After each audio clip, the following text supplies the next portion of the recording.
Must be nice. Exploding bolt, dark iron ore. I don't know what the fuck any of this is, but I'm grabbing it. Scar's healed nicely. Scar. There's a lot of things I'm not knowing that I don't know, that no one has told me. Fuck you. That's all. Fuck you. There's so many books I'm gonna have to read. Don't make me do this. Oh, there's another one. The hell? Am I gonna comment on every one of them? No, maybe. Alright. Let me... No lootables. I want to loot. Yeah. A rusty bread knife. Thanks, Skim. Oh, give me all these sword for witches. I'm gonna read that fucking Wild Hunt one, though. That's for damn sure. She Who Knows. Alright, I got lots of books to read. I'm gonna read all of these. I'm sorry in advance. If you want to skip it, do it. If you don't, well then yeah. She Who Knows, folks. There were 4 at first. The mother, She Who Knows, the Lady of the Wood, came here from a faraway land, and since she suffered terribly from loneliness, she made 3 daughters out of dirt and water. A long time ago, the mother was sole ruler of all of Velen. Her daughters brought her the people's requests and served as her voice. Each spring, sacrifices of grain, animals, and men were made to the Lady of the Wood on her special night. Yet, as the years passed, the Lady of the Wood slipped deeper and deeper into madness. Her madness eventually spread over the land. Men took to abandoning their homes and setting out into the bog, where they became food for beasts. Before long, Velen was drowning in blood. The daughters saw their land nearing destruction and took it upon themselves to save it. When spring came once more, and with the night of sacrifices, they killed their mother and buried her in the bog. Her blood watered the oak atop Ard Serban, and from then on, the tree grew wholesome and hearty fruit for the people. As for the lady's immortal soul, it refused to leave its beloved land, and so the sisters imprisoned it. To this day, it lies trapped beneath the whispering hillock, where it thrashes about in powerless rage. Okay. The collected verse of Gonzalo de Versio. Did I pronounce that right? I have no idea. Love. To love is to build a house of cards or play a game of chess. But one wrong word or ill-thought move, and you must start it all afresh. Tide. Whenever I watch the tide recede, cold coils of fear grip around my heart. Will the seas sneak back, calm and sure, in the dark of night, as they have before? Or will they stay on distant shores, leaving crushed shells and washed up dreams, as memory of Circe of yore? The Last Wish. Human life requires 3 things for its sustenance: food, drink, and gossip. Okay.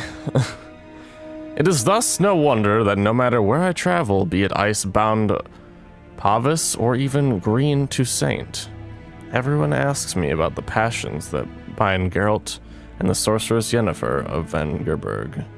As a man both cautious and discreet, I refuse to betray their secrets, with one important exception. The history of their first encounter is so extraordinary, so romantic and moving, that it would be a veritable crime to hide its light beneath a bushel basket.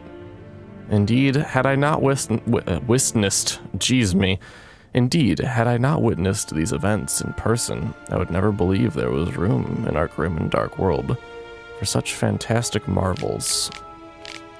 It all began when Geralt and I were feeling a bit peckish, and, unburdened by heavy coin pouches, decided to fish our supper out of a lake. Sorry, I was making sure I read that properly. Man, my foot itches, son of a bitch. Ugh. No bites were to be had, but we did not leave empty-handed. My hook snagged quite a lovely little pot. Oblivious to my friend's warnings, I opened it, and in doing so, freed a powerful djinn. Lovely. Without giving much thought, I set about proclaiming my wishes. Before I could get to 3, however, the djinn, irritated, I see it now in hindsight, at being issued demands so soon after waking, began to throttle me. Garrett was able to drive him off, but I was left in a sorry state. I acted, the Witcher told me later, as though under the influence of some curse. Clearly, the help of an expert in the magic arcana would be needed. It was our good fortune that Yennefer of Vengerberg happened to be staying in a nearby village. Geralt went to her to ask that she heal his best friend, who happened also to be the brightest star in the North's poetic firmament. Oh boy. Yennefer, however, was more interested in Jinn, which she wanted to trap into magic servitude, than in its victim. And, it should be said, played the Witcher like a well-strung mandolin. Sorry, I can't read properly. Yet rather than grow angry at being used in such a calculating manner, he fell white head over muddy boots in love with her. What happened then? Well, I won't go into details. Suffice to say that Yennefer's plans hardly delighted the djinn, and without its cooperation, she proved unable to tame it. The sorceress would surely have met a tragic end, and taken all of Rind, I guess that's a town, along with her. Had Geralt not rushed to her rescue, for once, he did not need to draw either of his blades. To send the djinn packing, he had but to pronounce the third and final wish. Could have asked for anything, wealth, fame, power, but instead he asked the djinn to bind his fate to that of the arrogant yet intriguing sorceress from Vengerberg. Award-winning poet, frequent performer, jeez. Betrayal of the elder races. Ah, there's so much shit. What is a non-human? The answer is simple. As the very name suggests, it is something which resembles, and yet nevertheless is not, a human. Though it walks on 2 legs, speaks a tongue similar to our own, and dresses in a similar attire. It all the same has more in common with base beast than noble man. Noble man, fucking jeez. A betrayal, yeah, this is fucking racist. Whatever, man. Dwarves are like moles. They feel best underground and avoid direct sunlight. They like to live in filth, forever smudging themselves in mud and slime. They love everything that can be found within the earth. Rocks, metal, minerals of all shape and color. It is also said that, like their kindred moles, they feed most readily on worms, roaches, and other night crawlers. Halflings, for their part, are more reminiscent of gophers, fat, lazy, and loud in the typical rodent way. Their minds are filled only with thoughts of food and drink, which they steal from other nobler beasts, and greedily squirrel away in their hovels. They are marked by a cruel craftiness. You could be dying of hunger, and they would not share a meal with you. You could be howling from poverty, and they could be swimming in gold, and yet they would still fleece you to the last crown. You could do nothing but good to them, and they would still stab you, or still stab a knife in your back. This is entirely racist. This is ridiculous. I can't believe I have to read this. Elves, in turn, seem related to the birds of prey that dwell in far-off Zerikania? What in the fuck? That's a cool name. They care most for colored feathers. They would most readily spend all day staring at the reflections in the water and singing their own praises. They're so awash in self-love that they no longer feel any desire towards members of the opposite sex of their own species. Their appearance unquestionably pleasant to the eye, is highly misleading, for they are extraordinarily cruel, and any who judge them by looks alone, they first dupe and then kill in cold blood. The best proof of this? The so-called square-tail bandits that claim to fight for freedom, but in truth, only long to kill humans.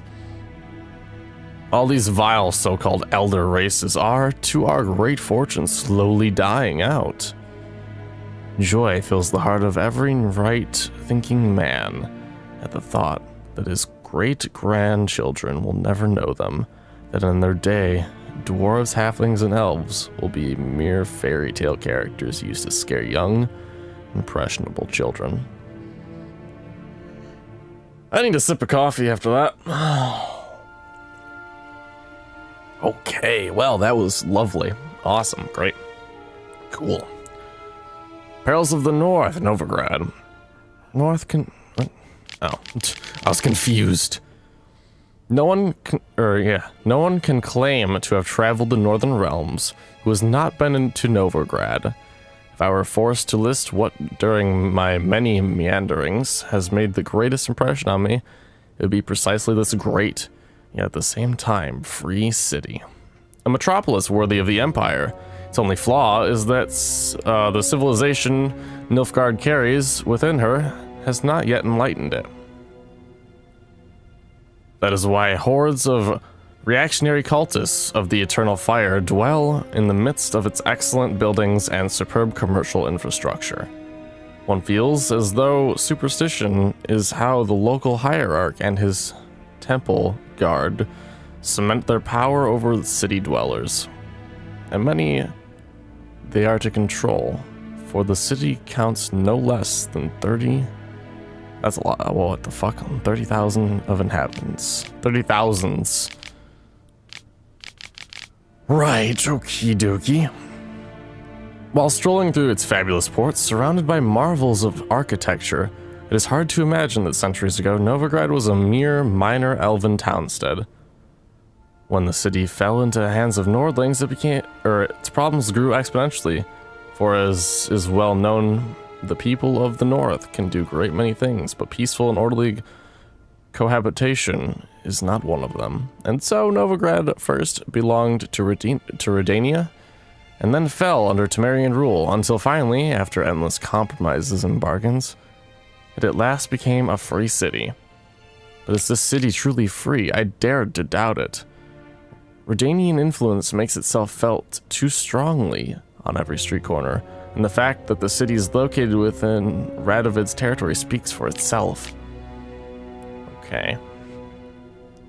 While wandering the city's streets, I came across 4 water mills, 8 banks, and nearly 13 pawn shops. There are also a great many houses of simple pleasures, such as taverns and brothels.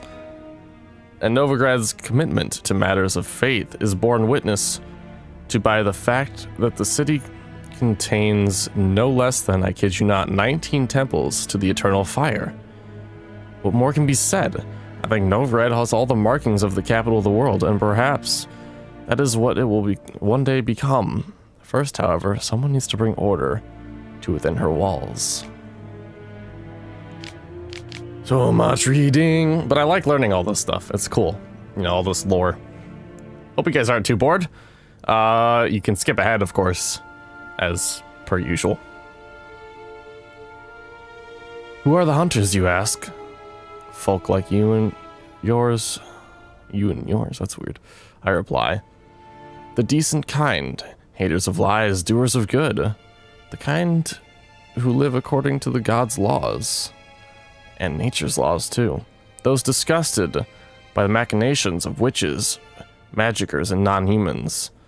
All that separates us from common folk is that we've the courage to take up arms, to defend our land from evil, to slice out the gangrene that eats us from within.